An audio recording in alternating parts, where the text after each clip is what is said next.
तो कैसे हैं Changu Mangu? All good. Chapter 5 mathematics class 10 का 5.1 एक्सरसाइज अध्याय चल रहा है, जिसका आज हम आखिरी क्वेश्चन नंबर 4 पढ़ेंगे। लेकिन इस क्वेश्चन में 15 क्वेश्चंस हैं। चौथे नंबर जो क्वेश्चन है, फोर्थ नंबर जो क्वेश्चन है, उसे 15 क्वेश्चन है। कुछ क्वेश्चंस मैंने लिख रखे हैं और क्वेश्चन कहता क्या है ये सुनिए। पहले क्वेश्चन समझना ज़रूरी है।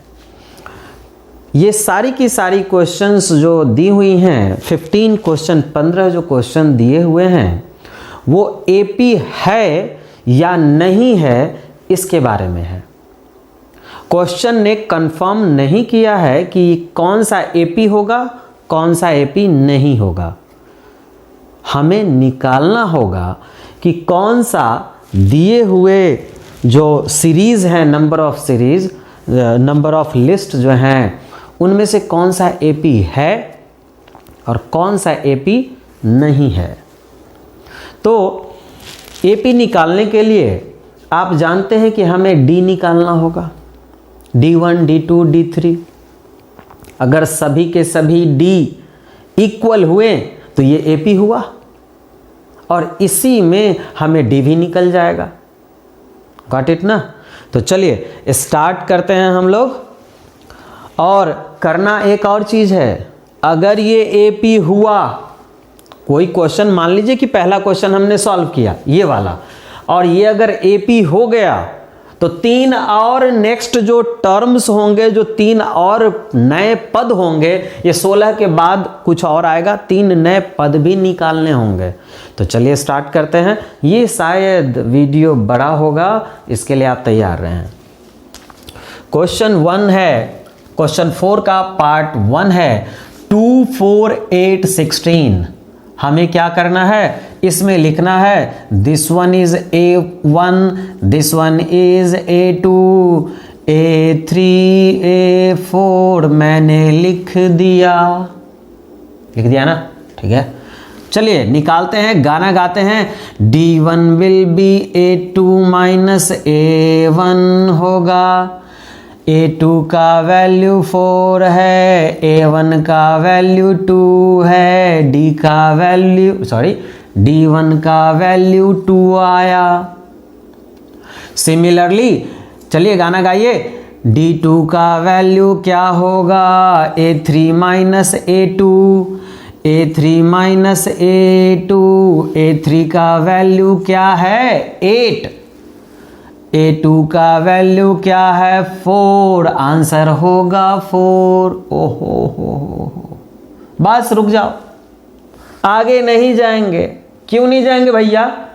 अरे पहले ही पता चल गया कि D1 का वैल्यू आया 2 और D2 का वैल्यू आया 4। क्या ये दोनों सेम हैं? नहीं, दोनों तो अलग अलग है। तो लिखेंगे क्या?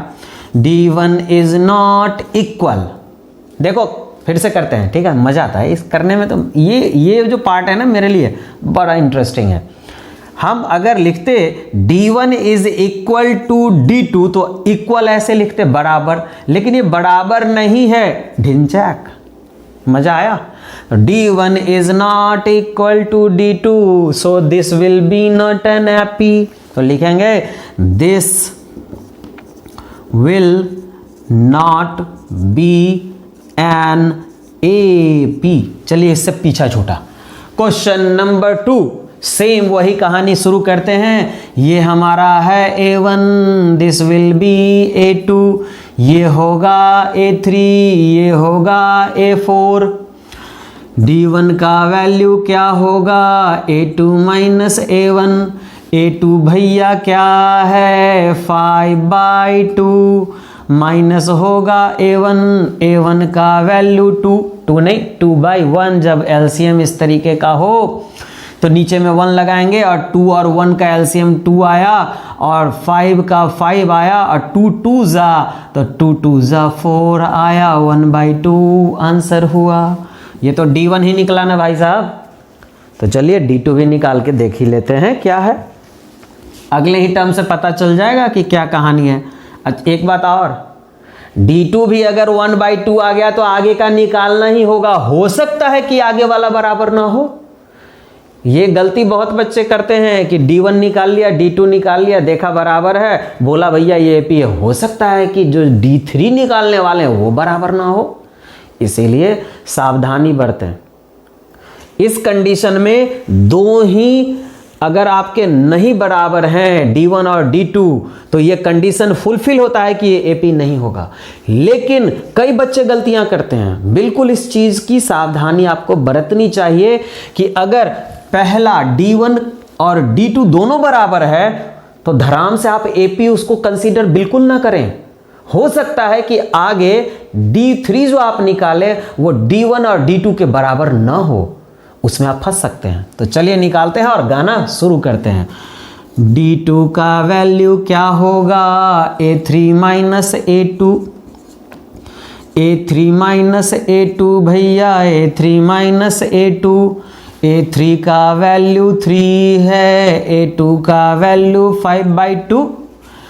एलसीएम क्या होगा, 2 होगा एलसीएम, 1 2 ज़ा 2, 3 2 ज़ा 6, आंसर विल बी 1/2। खुश हो गया, ताली बजाओ, दोनों बराबर आया है।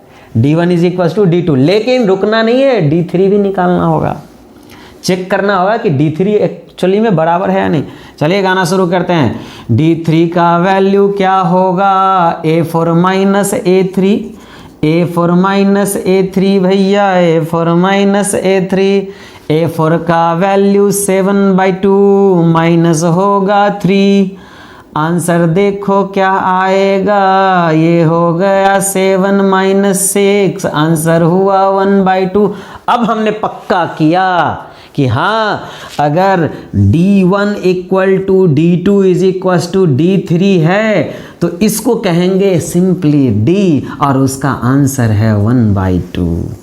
अब कहेंगे this is an AP, this is an AP। लेकिन अब ये कंडीशन कहता है क्वेश्चन का कि आपको आगे की 3 और टर्म्स निकालनी है। तो कुछ नहीं करना है भाई साहब, अगला टर्म जो आपको निकालना होगा, देखिए A1 A2 A3 A4 है, अब निकालना किसको है, A5। कोई बच्चा कहेगा सर देखो D का वैल्यू तो हाफ आ गया ना 1/2, इसको इसमें जोड़ दो, आ गया। सही बोल रहे हो, मैं भी वही करने वाला हूं। लेकिन चलिए ध्यान से देखते हैं, इतना कर ही लिए तो थोड़ा और कर लेते हैं। A5 क्या होगा, इसमें हमने क्या किया, बॉक्स बना दिया। यहां लिखा A5, यहां लिखा A6 और यहां लिखा A7। वाह, फाइंड A5।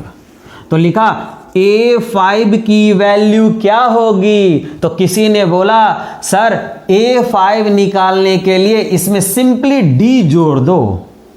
क्या जोड़ दो, D जोड़ दो। तो ठीक बोला तुमने, A5 प्लस D, नहीं गलत लिख रहा हूं मैं।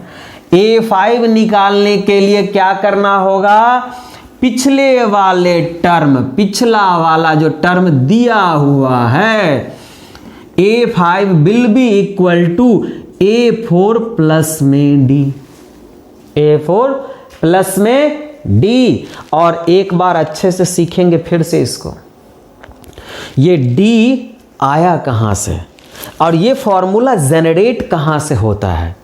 क्या होता अगर हमें यहां पे D निकालने की नौबत आती, तो हम D निकाल सकते थे। यहां क्या लिखते जरा देखिए, D is equal to A5 minus A4, A5 minus A4 लिखते या नहीं, सही बोल रहा हूं नहीं। अगला में से पिछला पड़ोसी को घटा दो, घटा दिया। अब बोला कि भैया मेरे को तो A5 पता नहीं है, मैंने बोला A5 यहीं पे रहने दो, A5 को यहीं रहने दो, और ये जो माइनस A4 है उसको ट्रांसफर कर दो बराबर के इस साइड। तो क्या हो जाएगा जरा देखो, A4 plus D। Got it, यही तो फॉर्मूला। फॉर्मूला कहीं से थोड़े बनता है, यही D वाला फॉर्मूला से ये बना है। गॉट इट ना। तो चलिए आगे का टर्म आपको पता चल चुका है। तो A4 का वैल्यू है 7/2 प्लस करेंगे D 1/2। आंसर क्या होगा बताओ? ये होगा 7 और 1 ऐड हो जाएगा, आंसर आएगा 8/2। आंसर हुआ 4। क्या हुआ? 4। अटक्कर पचे बोले तो पता है हमें क्या आने वाला है। देखो यहाँ पे 2 3 4 आया, आहा, तो यहाँ पक्का 5 आएगा। लेकिन भाई बोलना नहीं है कि ये आएगा ही, हमें करके दिखाना होगा। अब एग्जामिनर्स जो क्वेश्चन चेक करने वाला होगा बोला अटक्कर पचे 1500 तुम 5 कैसे लिख दिया रे? तुमको बना के ना बताना होगा कि 5 आएगा। हमें पता है कि यहाँ 2 है, 3 है, 4 है, तो यहाँ अगला टर्म 5 होगा। यहाँ 5/2 है, यहाँ 7/2 है, तो यहाँ 9/2 ही होगा। आंसर अब हमें पता है, लेकिन वो निकालना होगा। तो चलिए निकालते हैं अगला टर्म। A6 का वैल्यू क्या होगा? A6 कैसे निकालेंगे? A6 निकालने के लिए 6 के पास जाएं और पूछे भाई साहब आपका पड़ोसी, पिछला पड़ोसी कौन है? A5। तो चलो A5 में हम जोड़ेंगे D को और आंसर निकाल लेंगे। A5 तो यहाँ निकला हुआ है। 4 + 1/2 इज इक्वल टू क्या होगा जरा बताइए? ये हो जाएगा 4 2 जा 8 + 1/2 इज इक्वल टू 9/2। क्या आया? 9/2। अच्छा 9/2 लिखा हुआ दिख नहीं रहा है, तो चलिए यहाँ लिख लेते हैं। ये कितना आएगा इसको सॉल्व करने पे? ये आएगा 9/2। तो ये आंसर आ गया 9/2। Got it? तो इधर हम लोग कर लेते हैं थोड़ा सा, जरा देखिए। ये वाइप कर देते हैं, पहला क्वेश्चन तो खत्म है क्योंकि ये एपी है ही नहीं, ये एपी था ही नहीं, तो छोड़ो हटाओ, इस नहीं है एपी, तो जो एपी है उस पर काम करेंगे। अब इसी तरीके से हमने क्या करना है? A7 की वैल्यू निकालनी है। तो A7 will be equal to क्या? A7 के पास जाएंगे, पूछेंगे हे A7 सुन तेरा पड़ोसी पीछे वाला कौन है? तो कहेगा भाई साहब A6 मेरा पड़ोसी, उसमें D जोड़ दो, हम आ जाएंगे। A7 से पूछा ओए A7 तुम कैसे निकलेगा भाई? तो बोला भाई मेरे पीछे वाला है कोई? बोला हाँ है, 9/2 है, उसमें जो D निकला है ना वो जोड़ लो, मैं आ जाऊंगा सराख से। तो बोला ठीक है। हम बोले A7 में क्या करना होगा? तो A6 के पास जाओ भैया, A6 प्लस में D कर लो, हम आ जाएंगे धराम से। A6 निकाले हुए हैं कितना? 9/2। अब प्लस D हमारा कितना है? ये है हमारा D 1/2। एलसीएम लिया 2 आया और 9 + 1 इज इक्वल टू क्या होगा? 10/2।